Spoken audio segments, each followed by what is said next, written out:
Avant de décider d'être comédienne, j'ai fait plein de choses et personne n'était au courant, donc c'était très bien. Je suis partie, j'ai vécu à Londres, j'ai vécu en Italie, j'ai fait des études un peu, pas partout, mais bon, voilà, je faisais des choses et personne ne le savait et j'étais très contente. J'ai passé mon bac, j'ai fait des études à l'université et à 24 ans, je me suis dit, si tu veux changer de voie, c'est maintenant ou jamais. Donc j'ai essayé de me poser la bonne question et je crois que je me suis dit, si j'avais une baguette magique, qu'est-ce que j'aimerais faire, qu'est-ce que j'aimerais réaliser.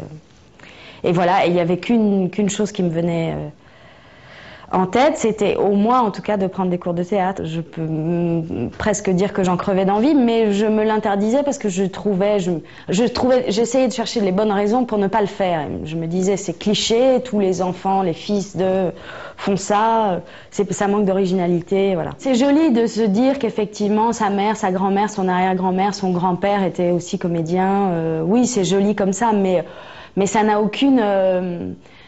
c'est pas pour ça que ça m'a donné aucune assurance. J'ai eu l'opportunité d'être auditrice libre à l'Actors Studio par une de mes profs de l'école Strasberg qui m'a dit, si tu veux suivre les cours, enfin assister aux cours et participer dans une certaine mesure aux cours de l'Actors Studio, tu peux. Donc j'y suis allée. Et voilà, mais j'ai beaucoup appris. Je trouve que la méthode de l'Actors Studio, et qui part quand même d'abord de Stanislavski, hein, tout part des Russes, hein, est bonne, est très bonne, et je m'en sers encore. Maintenant, bon, voilà, après il y a des limites à tout, et puis on fait sa propre cuisine, j'imagine, après. Le premier jour de classe à l'école Strasberg, je dis, parce qu'on me le demande, pourquoi je suis là, pourquoi j'ai décidé de prendre des cours de théâtre, donc je réponds que c'est parce que forcément ma mère était comédienne, donc il doit y avoir un lien quelque part. Si elle avait été avocate ou dentiste, j'y aurais peut-être pas pensé. Et alors la prof me demande, mais qui est votre mère? Donc je dis son nom avec un accent anglais, j'essaye. Et puis donc elle reconnaît, elle dit, ah oui, d'accord, très bien.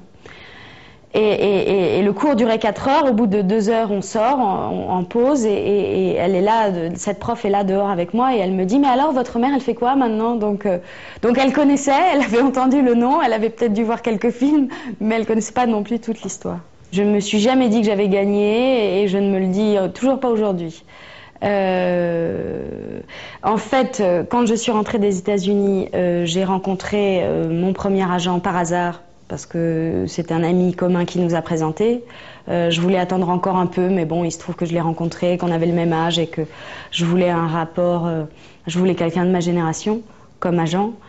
Et à ce moment-là, TF1 préparait donc Julie Chevalier de Maupin. Et vraiment, j'arrive à ce moment-là. Donc c'est un petit peu du pain béni quand même pour eux. Enfin, c'est pas du tout prétentieux ce que je dis, mais je veux dire, il y avait un élément marketing quand même assez énorme en disant, tiens, la fille se met à être comédienne, c'est nouveau, on savait pas, enfin bon, bref. Je n'ai pas de conseils à donner vis-à-vis de la presse people. Je suis bien épargnée, je suis très contente, mais bon, en même temps, je ne sors pas. J'ai une vie totalement monacale, donc ça doit aider certainement. C'est vrai que j'ai un tempérament plutôt entier, excessif, qui est pas toujours facile à gérer pour moi-même et pour les autres d'ailleurs qui m'entourent, parce que soit je suis d'une grande gaieté et j'ai une forme olympique, soit je suis en totale dépression, donc c'est un petit peu compliqué. Donc c'est soit tout blanc, soit tout noir.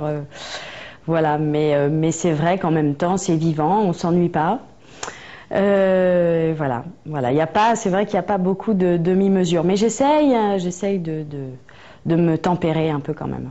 Je dois à mon père beaucoup de choses, mais ce que je retiens le plus, c'est certainement son sens de l'humour et sa relativité par rapport aux choses, son cynisme aussi. Voilà, il se moque facilement de lui, des autres, et c'est drôle.